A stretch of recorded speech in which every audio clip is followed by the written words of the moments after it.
Bien, hermanos, 25 años. Uno mira hacia atrás, da gracias a Dios, ¿verdad? Pero hay que mirar también hacia adelante. Y con la pastora comentábamos los tiempos difíciles que estamos viviendo.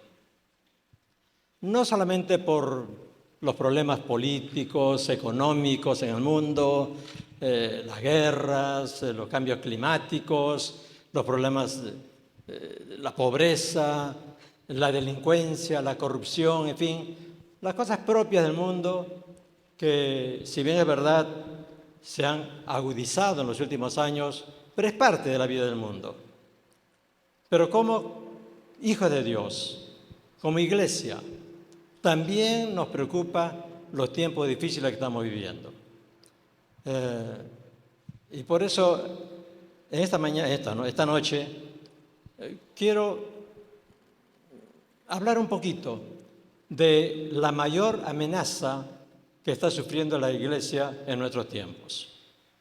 En el Evangelio de San Juan, el capítulo 17, se relata la oración sacerdotal del Señor Jesús, ¿verdad? Todos recuerdan en el huerto de Getsemaní, faltaba poco para que Él fuese a la cruz del Calvario, y Él derrama su corazón ante su Padre y hace una oración muy larga, especialmente orando por sus discípulos, los que iba a dejar encargados de predicar el Evangelio al mundo. Y entre toda su oración hay una petición, un ruego muy especial. En el capítulo 17, los versículos 14 y 15, Jesús dice: yo les he dado tu palabra y el mundo los aborreció, porque no son del mundo, como tampoco yo soy del mundo. No ruego, y aquí viene el ruego del Señor, no ruego que los quites del mundo, sino que los guardes del mal. No ruego que los quites del mundo, sino que los guardes del mal. Ahora, Jesús, por supuesto, sabía perfectamente el terrible mal que iban a sufrir sus discípulos al predicar el Evangelio, la persecución. Muchos de ellos serían luego los apóstoles y los seguidores, los cristianos. Iban a ser muchos crucificados, quemados en la hoguera, echados en el foso de los leones. Jesús lo sabía. Por eso ruega al Padre que los libre de ese mal. Pero Jesús también sabía que había otro mal, ya no el peligro físico de la persecución, sino el ataque del mundo en el área del pensamiento, de las ideas. Y por eso Él ruega que lo guarde el Señor del mal. Y por eso también, días antes, les había advertido en Mateo capítulo 7, versículo 15, les había dicho a los discípulos: guardaos de los falsos profetas que vienen a vosotros con vestidos de ovejas, pero por dentro son lobos rapaces. Jesús sabía que desde el inicio de la iglesia iban a venir hombres codiciosos, ambiciosos, malvados, que iban a tratar de destruir esa fe, esa iglesia naciente, ¿verdad? Y el apóstol Pablo, también consciente de lo mismo, inspirado por el Espíritu Santo, él escribe al joven pastor Timoteo, discípulo suyo, en 1 Timoteo capítulo 4, versículo 1, les dice: pero el Espíritu dice claramente que en los postreros tiempos algunos apostatarán de la fe, escuchando a espíritus engañadores y a doctrinas de demonios. Ahora, notemos estas palabras proféticas del apóstol Pablo. En los postreros tiempos, en los últimos tiempos, espíritus engañadores y doctrinas de demonios. Tremendo, ¿verdad? Hace 2000 años, Pablo ya sabía que en los postreros tiempos, en nuestros tiempos, vendrían espíritus engañadores y vendrían doctrinas de demonios. Ahora, todos somos conscientes desde que el inicio de la iglesia han habido doctrinas falsas, herejías, ¿verdad? Por eso muchas de las epístolas fueron escritas justamente para corregir esas falsas enseñanzas que estaban entrando en la iglesia. Prácticamente todas tienen por lo menos pasajes que están advirtiendo a la iglesia, corrigiendo errores en la iglesia. Pero nunca como ahora hay tantas doctrinas falsas al mismo tiempo. Siempre han habido, repito, doctrinas falsas. Pero nunca como ahora tantas doctrinas falsas al mismo tiempo atacando a las iglesias en todo el mundo. En las últimas décadas, desde la confesión positiva, lo que tú digas, eso va a ser. Tu palabra tiene poder para crear cosas. Confesión positiva, el famoso evangelio de la prosperidad, que Dios quiere que todos seamos ricos, prósperos, tener nuestros Mercedes-Benz, ¿verdad? Mansiones de millones, porque dice, somos hijos del rey. Y como dijo el rey, tenemos el derecho de ser ricos también. Una enseñanza nefasta que está dañando a la iglesia, distorsionando completamente, se ha convertido el evangelio del amor de Dios en un evangelio egocéntrico, egocentrista, egoísta, que busca solamente el bienestar para uno mismo. Tenemos la doctrina del reino ahora, que Cristo no vendrá hasta que la iglesia haya establecido el reino de Dios en la tierra. Cuando la iglesia establezca el reino de Dios en la tierra, recién podrá venir Cristo. Mentira. Está la hipergracia, que Dios ya declaró perdonados todos tus pecados pasados, presentes y futuros. No te preocupes, puedes pecar nomás, porque Dios ya lo declaró perdonado por la muerte de Cristo en la cruz. Está, así como hay otra doctrina más.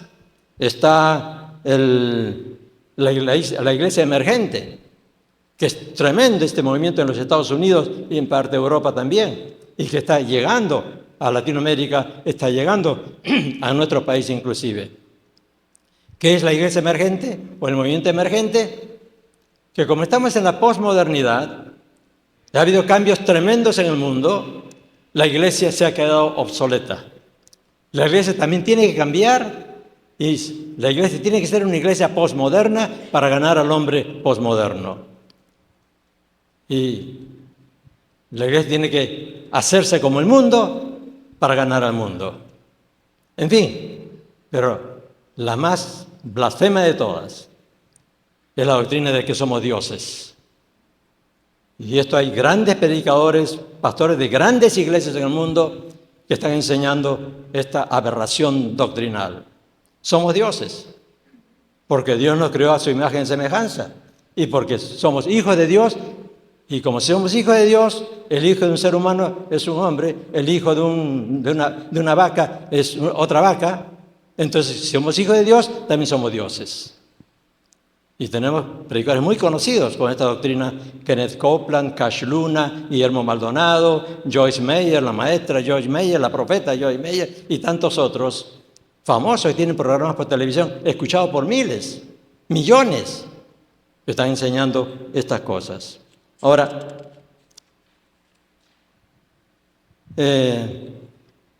y esta, a la luz de lo que dice el apóstol Pablo, es un claro indicio que ya estamos o en los postreros tiempos, comenzando, o muy cerca de los postreros tiempos, ¿verdad? Así que en nuestros corazones tiene que haber esa expectativa de que Cristo viene en cualquier momento. Todo se va sumando. Todo lo que vemos en el mundo va cumpliendo muchas de las profecías de la palabra de Dios. Estamos viviendo esta posmodernidad. Y la posmodernidad tiene ciertas características que, si bien es verdad, por un lado, la tecnología, el internet, la televisión permiten predicar el evangelio con mucha mayor facilidad. Al mismo tiempo uno predica y lo pueden ver millones alrededor del mundo. Sin embargo, esa misma tecnología, esas facilidades permiten que el mundo penetre en la iglesia también con mucha mayor facilidad. El pensamiento del mundo, la manera de ser del mundo, las ideas del mundo, la filosofía del mundo van presionando a la iglesia, que nosotros tenemos que ver, vemos las noticias, leemos los diarios, vemos la televisión y a través del cine, la televisión, la literatura, los comentarios, los famosos influencers, ¿verdad? Los líderes de opinión, nos van bombardeando con el pensamiento del mundo. Y eso, hermanos, es muy, muy peligroso. Pero entre todas las características de la posmodernidad, que sería muy largo y no es nuestro tema el día de hoy, hay una característica en particular que es particularmente peligrosa para la Iglesia y que estoy llamando la mayor amenaza a la Iglesia de la posmodernidad. Y esto es el relativismo. El relativismo. Ahora, como el relativismo es un concepto filosófico, vamos a tratar de aclarar un poquito qué es el relativismo para tener muy clara esa amenaza a nuestra fe. El relativismo niega la existencia de verdades absolutas, verdades que sean ciertas en todo lugar y para todos. O sea, el relativismo dice, no existe una verdad absoluta, no existen verdades absolutas, todo es relativo.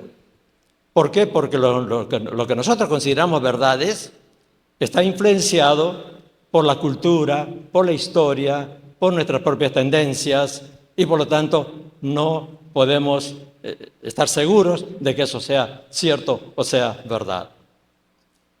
Dicen, cada uno tiene una percepción de la verdad, pero cada uno, su percepción, dice, es válida. Y por lo tanto, lo que a mí me parece color azul, a otro le parece rojo, ambos tienen la razón. Cada uno tiene su verdad, es la frase más común. Cada uno tiene su verdad. Y hay que respetar los conceptos de todos, porque todos son válidos, porque no existe la verdad absoluta. Nadie tiene la verdad absoluta. ¿Verdad? Ahora, en la televisión, en la literatura, no aparece el nombre relativismo cuando se afirma algo.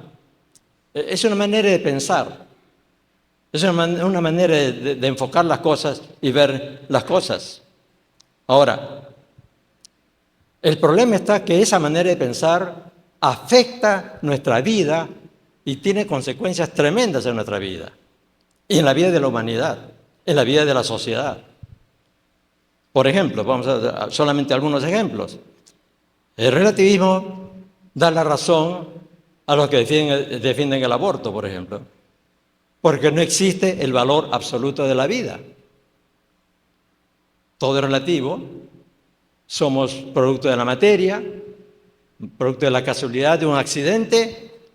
La vida no tiene valor en sí, ese valor absoluto que le da la palabra de Dios, porque hemos sido creados a imagen y semejanza de Dios, creados por Dios, o sea, somos importantes para Dios.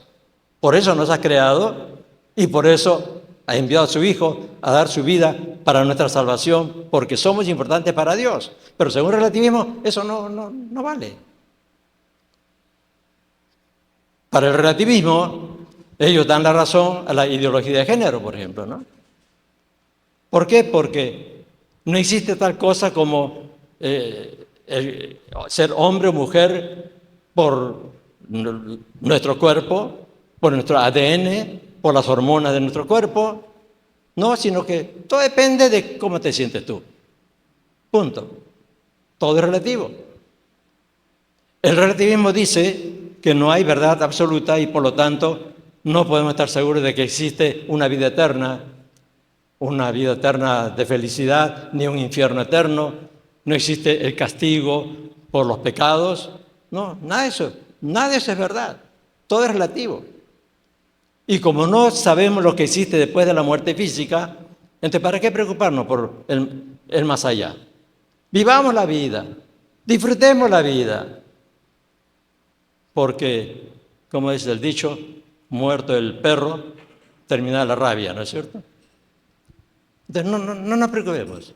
Y por eso en la posmodernidad nadie se preocupa por el futuro, nadie se preocupa por la vida eterna. Es vivir el presente, sacarle el mayor provecho a la vida, ¿verdad? Disfrutar la vida y punto. No, este es el producto, el resultado del relativismo. Y esta manera de pensar, esta filosofía nos bombardea por todos lados. Uno ve una película, ahí está metida, este relativismo está metido en el argumento, en las frases, en lo que se dice, ¿verdad? Literatura, grandes escritores, comentarios en la televisión. Es decir, lo que uno ve alrededor está impregnado de este relativismo. Por lo tanto, nos está bombardeando todo el día en nuestras mentes y en nuestro corazón. Y nuestros hijos, los niños de hoy, van creciendo en ese ambiente.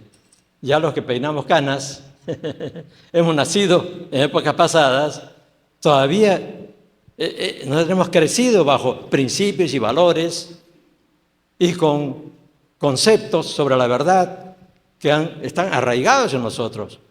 Pero los que han nacido ya en plena posmodernidad, los que nacen ahora, están realmente en situaciones tan complicadas. Por eso con mi esposa oramos mucho, tememos mucho por nuestros nietos, nuestros bisnietos y los tataranietos que vengan, ¿verdad? Porque cada vez es peor. Ahora bien, y lo más peligroso es que esta manera de pensar se presente de una manera muy atractiva, como lo progresista, lo progre, ¿no es cierto? Ahora está la cultura woke, ¿no? Y todo ello. Y quien se opone a esto lo ven como un anticuado, un obsoleto, un fundamentalista y qué sé yo, ¿verdad? Entonces, teniendo esto en mente, sabiendo cómo está funcionando el mundo bajo este relativismo, veamos ahora, por razones de tiempo, solo 3 maneras en que este relativismo del mundo está afectando la fe cristiana. Ya la está afectando, como vamos a ver, pero tenemos que estar atentos para que no nos afecte más a nosotros, ¿verdad? Entonces, la primera manera en que el relativismo destruye o afecta a nuestra fe es que destruye la base de nuestra fe. Repito, el relativismo destruye la base de nuestra fe. ¿De qué manera? Si no existe la verdad absoluta, entonces este libro no es verdad absoluta. Y si no es verdad absoluta la Biblia, no tenemos base para nuestra fe. Seguimos perdidos. Seguimos en nuestros pecados. No hay salvación, Cristo no existió, o si existió, en realidad Él no pagó por nuestros pecados. ¿Dios existirá? Bueno, puede ser que exista, puede que no. En fin, ¿el infierno? No, eso no existe. Se destruye la base de nuestra fe. Tampoco tenemos por qué vivir en santidad. ¿Para qué? Porque si todo es relativo, no existe moral absoluta tampoco. Me estaba olvidando de mencionar eso. El relativismo dice que no existe una moral absoluta, lo que es bueno, lo que es malo para todos. Depende de la cultura, depende de cada uno. Lo que para mí es malo, para otro puede ser bueno. Y ambos son válidos.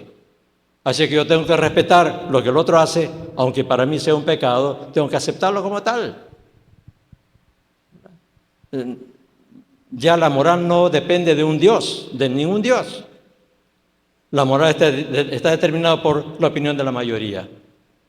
Punto.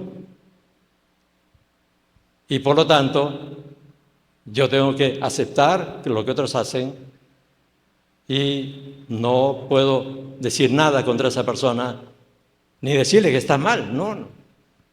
Para mí estará mal, pero para él está bien. Yo tengo que respetar eso. ¿Verdad? Entonces, todo esto, repito, este relativismo destruye la base de nuestra fe, la base de nuestra salvación, la base de nuestros conceptos morales, todo se viene abajo porque la Biblia no es la palabra de Dios.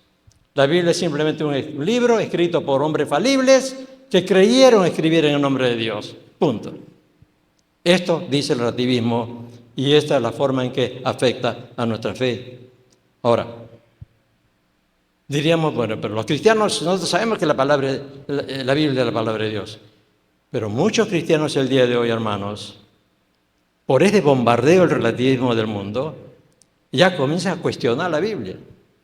Acepta que es la palabra de Dios, pero que no es perfecta. No es infalible e inerrante como es el concepto tradicional de la cristiandad. Sí, Dios nos inspiró, pero tiene muchos errores. Los hombres que escribieron cometieron errores. Y por lo tanto yo puedo cuestionar. Por eso hoy día muchos cristianos dicen, sí, la Biblia, mi fe está basada en la Biblia, pero esto que dice Pablo no me parece bien. O que es este asunto de esta condena a la homosexualidad. Bueno, ese es el tiempo de los apóstoles. Pero eso ya no rige el día de hoy. Los tiempos han cambiado. Y eso era una cuestión cultural nada más. Hoy día ya eso no vale. Y como esto, ya hoy día muchos cristianos están cuestionando la Biblia. Pero ¿qué dice la palabra de Dios? ¿Qué dice el Señor en Mateo 24:35? El cielo y la tierra pasarán, pero mi palabra no pasará, dice Jesús. El cielo y la tierra pasarán, como efectivamente, según Apocalipsis y según el apóstol Pedro, un día el actual cielo nuestro, la atmósfera y la actual tierra, un día van a ser transformados por completo. Jesús dice, el cielo y la tierra pasarán, pero mi palabra no pasará. Y el apóstol Pablo en 2 Timoteo 3 dice, toda la Escritura es inspirada por Dios y útil para enseñar, para redarguir, para corregir, para instruir en justicia. Dice, toda la Escritura, toda, no una parte, no ciertas partes, es toda la Escritura, Antiguo y Nuevo Testamento. Por supuesto hay que interpretarla a la luz del contexto histórico, ¿verdad? Pero es palabra de Dios. No hay errores en la Biblia, esa es nuestra confianza, nuestra fe. Porque si yo digo tiene errores, bueno, ¿quién determina cuál es error y cuál es no? Mi pensamiento, mi mente. ¿Y qué derecho tengo yo a cuestionar o a decir esto es verdad y esto no? Esto es correcto, esto es incorrecto. Dice, toda la Escritura es inspirada por Dios, punto. Así de tajante es la palabra del Señor. Y la única manera en que nosotros podemos vivir nuestra fe con confianza, con seguridad, con paz en el corazón y llegar a la meta, ¿verdad? Es la única manera. ¿Amén? Entonces, la primera amenaza, ¿verdad?, es amenaza a la base de nuestra fe. Vamos al segundo. El relativismo deforma el amor de Dios. El relativismo deforma el amor de Dios. Si no hay verdades absolutas, entonces yo puedo pensar a mi manera acerca del amor de Dios. No tengo por qué ceñirme estrictamente a lo que la palabra de Dios dice. Depende de mi sentir. Entonces, con relación al amor de Dios, puedo aplicar mi criterio. Por eso es que hoy día, porque aún esto hay pastores, predicadores que van teniendo este concepto. Hoy día ya no se habla mucho de la santidad de Dios, por ejemplo. No se habla mucho del pecado, de condenación, del infierno. Se habla mucho del amor de Dios. Pero se va cambiando el amor de Dios, el ágape, que es el vocablo griego traducido por amor de Dios, el ágape, se va cambiando por otro vocablo, el filía, que es el amor de los sentimientos, el amor de amigos. Entonces, se va enfatizando un sentimiento de amor hacia Dios o que Dios siente algo por nosotros. Cuando, bíblicamente hablando, el amor de Dios, el amor ágape, no es un sentimiento. Ágape de Dios es la voluntad de hacer bien a la persona amada, pase lo que pase. Por eso es que Dios nos ama, no con un sentimiento de amor. Nos ama con la voluntad de bendecirnos a pesar de nuestra rebeldía, a pesar de nuestro pecado. Y por eso que, a pesar del pecado y la rebelión humana, Dios nos amó de tal manera que envió a su Hijo. No es del sentimiento de amor. Pero si uno ve las canciones que se cantan hoy día en la iglesia, muchas veces están hablando de sentimiento, pero no de ese amor ágape que va paralelo, que es inseparable de la santidad de Dios, de la pureza de Dios. El relativismo está humanizando a Dios. Repito, el relativismo, Dios no es el ser absoluto, santidad absoluta, pureza absoluta, inmensidad absoluta. Ya no es ese Dios soberano, Rey de reyes, Señor de señores, Creador de cielos y tierra. Es casi un ser humano como nosotros. Y lo tratamos como tal a veces, porque lo hemos humanizado. Pero por otro lado, lo peor es que se está endiosando al hombre. Lo que mencionaba hace un poco, somos dioses. Y esto es terrible. Y hoy día es una frase muy común: Dios te ama tal como eres. ¿Lo han escuchado? De repente, a veces lo hemos repetido nosotros, ¿no? Dios te ama tal como eres. ¿Cómo somos? Pecadores, ¿verdad? Somos desobedientes. Tenemos tantos defectos, tantos pecados. ¿Dios nos ama tal como somos? Cuando yo conocí a la que es mi esposa y con quien llevo casado ya 60 y... ¿cuántos?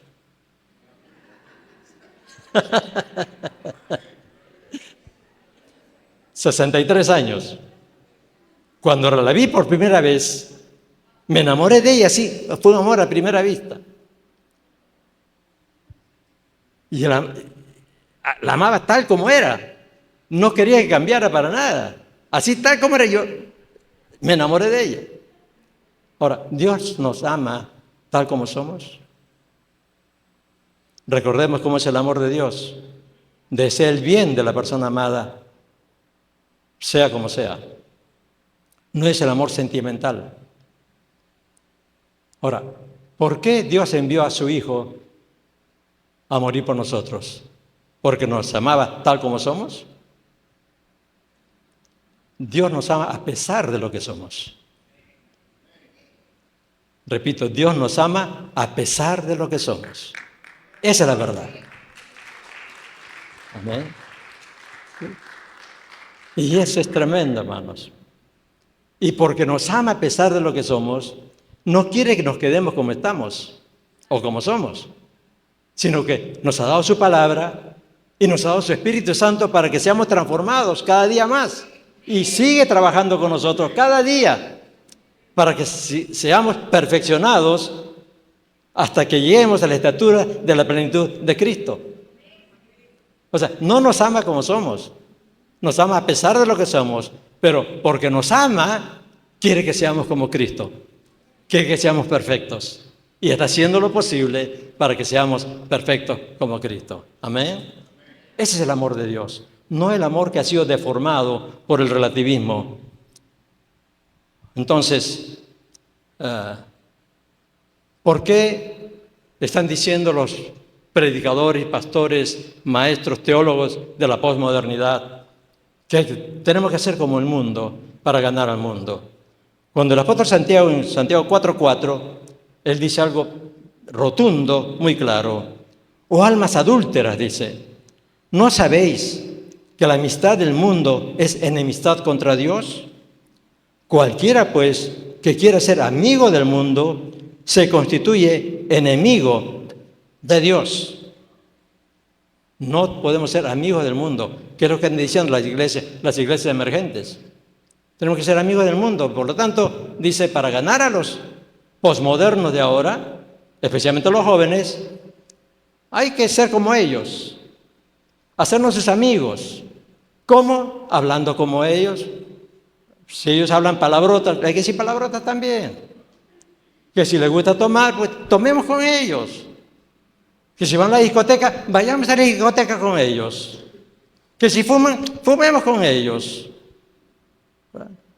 O sea, seamos amigos para que, siendo amigos, le podamos hablar de Cristo. Pero Santiago dice, el que se hace amigo del mundo, se hace enemigo de Dios.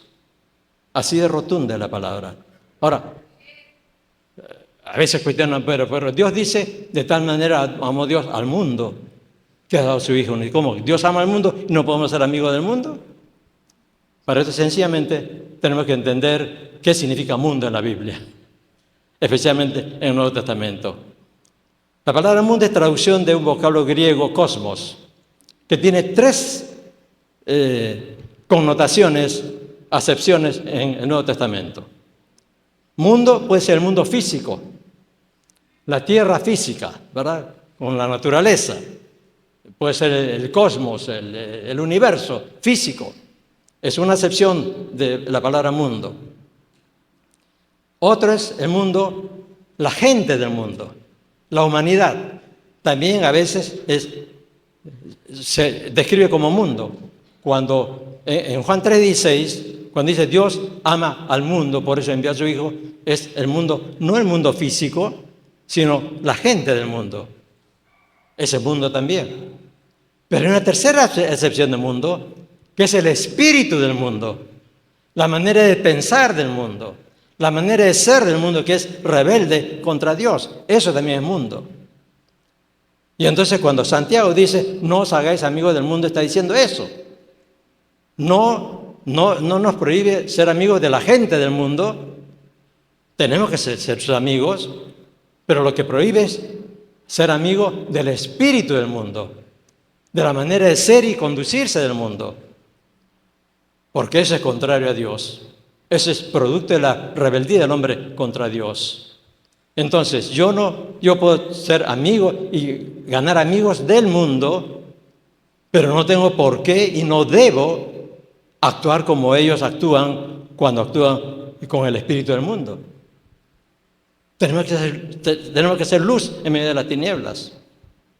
Tenemos que ser sal para exhalar donde está corrompido. En fin. Entonces, este relativismo está deformando el amor de Dios, distorsionando ese amor y haciendo ver que Dios nunca va a castigar. Eso del infierno que va a castigar por la eternidad a alguien porque cometió algunas cosas es una exageración, dicen. Así no puede ser Dios. Dios es según este relativismo, es un papá bonachón, ¿verdad? Que todo tolera a los hijos, que nunca castiga. Y todos sabemos las consecuencias cuando los papás no disciplinan a los hijos, cuando no les corrigen. ¿Cómo crecen esos hijos? ¿Verdad? ¿Cómo terminan? Así terminan, así surgen los futuros delincuentes, los criminales, los ladrones, los mentirosos, los corruptos, cuando no han sido educados desde pequeños en lo que es correcto, en los valores, en los principios. Entonces, el segundo gran problema del relativismo es que deforma el amor de Dios. Avanzamos al tercero, ya tenemos dos, ¿verdad? El relativismo destruye la base de nuestra fe. El relativismo deforma el amor de Dios. En tercer lugar, el relativismo ofende la majestad de Dios. Ofende la majestad de Dios. Hay una diferencia enorme en la forma en que nos presentamos ante Dios con la forma en que, por ejemplo, el profeta Isaías se reacciona ante la presencia de Dios. En Isaías, capítulo 6, versículo 5, él ha tenido una visión de Dios, una visión del trono de Dios. Y entonces él exclama, él reacciona de esta manera: ¡ay de mí, que soy muerto! Porque siendo hombre inmundo de labios y habitando en medio de pueblo que tiene labios inmundos, han visto mis ojos al Rey, Jehová de los ejércitos. Ahora, él ha tenido esa visión de Dios en su trono. Y él ha visto serafines, los ángeles que son más cercanos a Dios. Ha visto los serafines cubriéndose los ojos, dice, con sus alas. ¿Por qué? Porque no podían mirar directamente la gloria de Dios. Entonces él dice, si estos serafines tienen que taparse los ojos, ¿quién soy yo? Inmundo de labio, ay de mí soy muerto, dice. Porque han visto mis ojos al Rey. Es decir, la reacción de un hombre consciente de que es un pecador ante la grandeza, la majestad, la gloria de Dios. Pero, ¿cuántas veces nosotros nos presentamos ante Dios? A veces en oración, o cuando cantamos, o de tantas maneras, ¿verdad? Como si fuéramos al mercado o de picnic, ¿verdad? No tomamos en cuenta la majestad de Dios, su tremenda majestad. Lo hemos humanizado.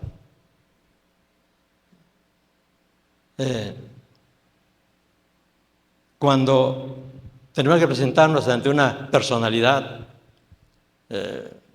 cuando alguien me ha invitado o a una persona importante, ¿verdad? Pues ¿cómo va uno?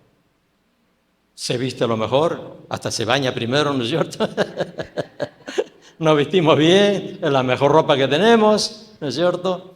Nos perfumamos, en fin, tratamos de presentarnos bien por la investidura, por la calidad, por la jerarquía, por la autoridad o por lo que sea, el valor de esa persona. Y ante Dios, ¿cómo nos presentamos? ¿Verdad? Hoy día, a veces hay iglesias en las cuales el predicador se presenta con pantalones rotos, ¿no? Los jeans rotos a propósito, ¿no? Para estar a la moda, ¿no? Pero esa es la manera de presentarse o ministrar al Señor o predicar la palabra de Dios como quien va de paseo. ¿Ante quién o a quién estamos representando? La palabra dice que somos embajadores de Cristo. Un embajador, cualquier embajador, donde va bien vestido porque está representando a su país. Tiene que honrar a su país. Nosotros somos embajadores de Cristo, que vale más que cualquier país, más que cualquier presidente humano o rey humano. ¿Cómo lo representamos? ¿Verdad? Entonces, ese es el gran problema de haber humanizado a Dios y relativizado todo. Es verdad que Jesús, cuando vino a la tierra, vino a ser uno como nosotros, no más que ninguno de nosotros. Vivió como cualquier ser humano, campesino, ¿verdad? Pastor de ovejas, en su caso, hijo de un carpintero. Su ropa era la más normal. E inclusive cuando entra a Jerusalén y la multitud lo vitoreaba como el rey, ¿verdad? El hijo de David, el rey que venía. Él quiso entrar a propósito montado en un pollino, en un asno, mostrando humildad. Ahora, es verdad, él vino a humillarse. Se humilló al estar 9 meses en el vientre de María. Es una humillación para el creador del universo. Fue una tremenda humillación.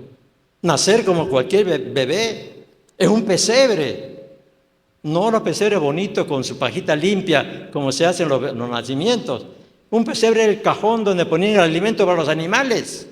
Ese era un pesebre. Es una choza. En fin, se humilló para estar como cualquier muchacho sujeto a las bromas y a las mataperradas de otros muchachos. Y luego se sometió a la humillación de un juicio injusto, de los escupitajos de la gente, los latigazos y la cruz. Se humilló hasta la muerte, dice la palabra, y muerte de cruz. Pero eso ya terminó. Eso se acabó con su resurrección. Y cuando el apóstol Pablo escribe a los filipenses, dicen en Filipenses capítulo 2, versículos 9 y 11, por lo cual, dice, hablando de su resurrección ya, por lo cual Dios también le exaltó hasta lo sumo y le dio un nombre que es sobre todo nombre, para que en el nombre de Jesús se doble toda rodilla de los que están en los cielos y en la tierra y debajo de la tierra, y toda lengua confiese que Jesucristo es el Señor, el Kyrios, para gloria de Dios Padre. O sea, Jesús, amén, gloria al Señor. Ya no es el Jesús en humillación, ya no es el bebito débil e indefenso, aunque pronto viene la Navidad y la gente va a estar recordando su nacimiento, ¿verdad? Aunque haya mucha Navidad, ahora ya Jesús es el gran ignorado, ¿no es cierto? Ahora celebran a Papá Noel más bien, ¿no? Pero ya dejó de ser ese ser humano humillado al cual los discípulos podían tratarlo de tú a tú. Pero lo trataban de tú, ¿verdad? Porque era un hombre como nosotros, pero ya no. Ahora tiene un nombre, dice que es sobre todo nombre, para que el nombre de Jesús se doble toda rodilla. Eso es lo que hoy día debe despertar en nosotros y debe ser nuestra reacción ante la idea de Jesús. Si Jesús se presentara aquí, ¿cómo lo trataríamos? Oye tú, ¿verdad que no? Tendríamos que doblar las rodillas como cualquier otro, porque es el Rey de Reyes, Señor de Señores. Amén. Amén.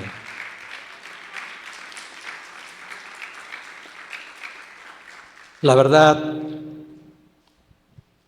no es relativa. La verdad de Dios es absoluta. Y la verdad de la palabra de Dios es absoluta. Por lo tanto, no permitamos que el relativismo del mundo afecte la base de nuestra fe. La palabra de Dios, hermanos, es verdad absoluta para nosotros. Y podemos tener total confianza en esa palabra para vivir la vida cristiana y sufrir en la vida cristiana como sufrió Jesús y sufrieron todos los apóstoles y discípulos desde los inicios de la iglesia. Si no hubiera sido por esa certeza absoluta que tenían los apóstoles y los primeros cristianos para ir inclusive a la muerte, nosotros, si no hubiera sido eso, esa fidelidad y esa certeza de ellos, el Evangelio no habría llegado a nosotros. Estaríamos perdidos en el mundo como los millones que están perdidos hoy día. Así es que sigamos creyendo y confiando en la verdad absoluta de la palabra de Dios. No permitamos que este relativismo deforme nuestro concepto del amor de Dios. El amor de Dios siempre va mezclados con su santidad, unidos a su santidad. Dios nos ama a pesar de lo que somos. Y porque nos ama, no quiere que sigamos siendo como somos, sino que cada día seamos perfeccionados, hasta llegar a ser como Cristo es. Amén. Y en tercer lugar, no ofendamos la majestad de Dios, tratándolo como cualquier ser humano. Seamos admiradores, respetuosos de la majestad de Dios, de su santidad, de su grandeza, de su perfección, de su infinitud, de su pureza.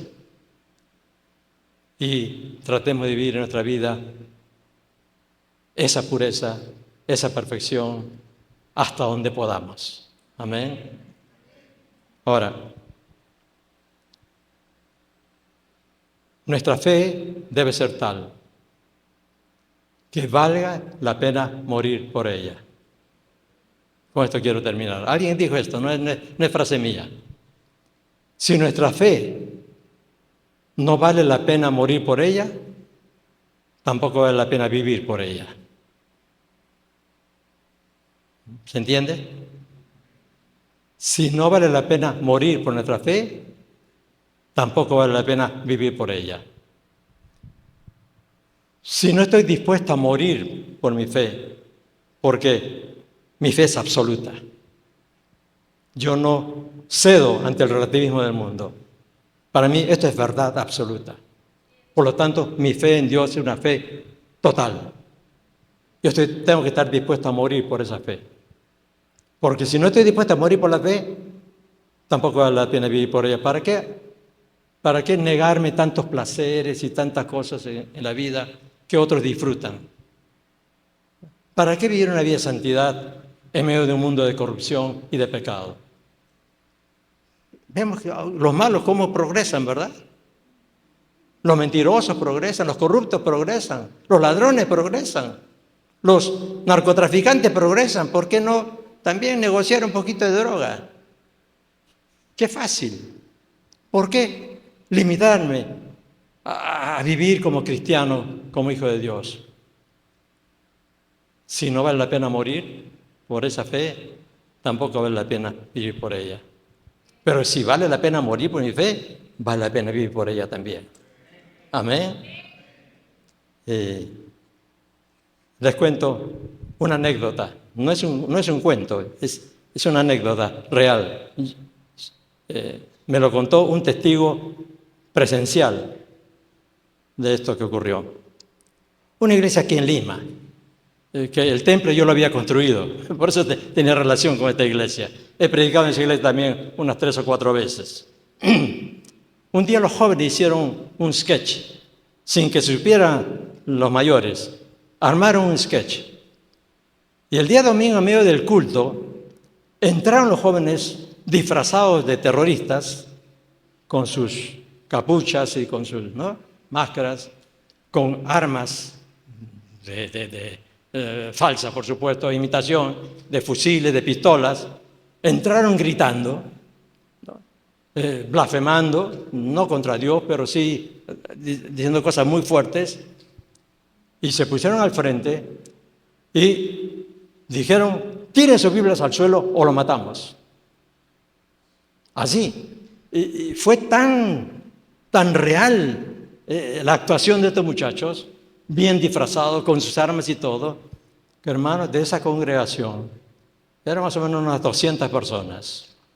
Me cuenta este testigo presencial, miembro de esa iglesia, que casi el 75% de los hermanos tiraron sus Biblias al suelo. Una iglesia muy sana, una iglesia ortodoxa, con doctrina correcta, ¿verdad? El 75% tiró sus Biblias al suelo por temor a la muerte. ¿Dónde estaba la verdad absoluta allí? ¿Dónde estaba vale la pena morir por mi fe? Como dijeron los apóstoles, los discípulos, los primeros cristianos. Y hasta el día de hoy, muchos cristianos en Irán, en Irak, en la India, en Afganistán, están muriendo por su fe. En Pakistán están muriendo por su fe. Hoy día. ¿Qué pasaría si entraran terroristas de verdad y dijeran: tira las Biblias al suelo? Dejo este pensamiento para que reflexionemos cada uno de nosotros, ¿no? Ante este relativismo del mundo que destruye la base de nuestra fe, que deforma el amor de Dios, que ofende la majestad de Dios. ¿Qué significa para nosotros nuestra fe en Cristo? 25 años como iglesia. Yo creo que es un buen tiempo para pensar, porque los tiempos van a ser cada vez más difíciles. Cada vez más difíciles. Cada vez ser cristiano va a ser motivo de más menosprecio, como anticuados, ignorantes. Ya no están de acuerdo a la época. Están engañados. Va a haber mucho de eso. Pero ante todo ello, nuestra confianza y nuestra gratitud a Dios debe llevarnos a vivir nuestra fe hasta la muerte para la gloria de Dios, sabiendo que la muerte no tiene poder sobre nosotros, porque Cristo nos resucitará un día así como Él se levantó de los muertos. Amén. Y la verdad de Dios es que estaremos con Él para siempre, para gloria suya. Amén. Que Dios les bendiga.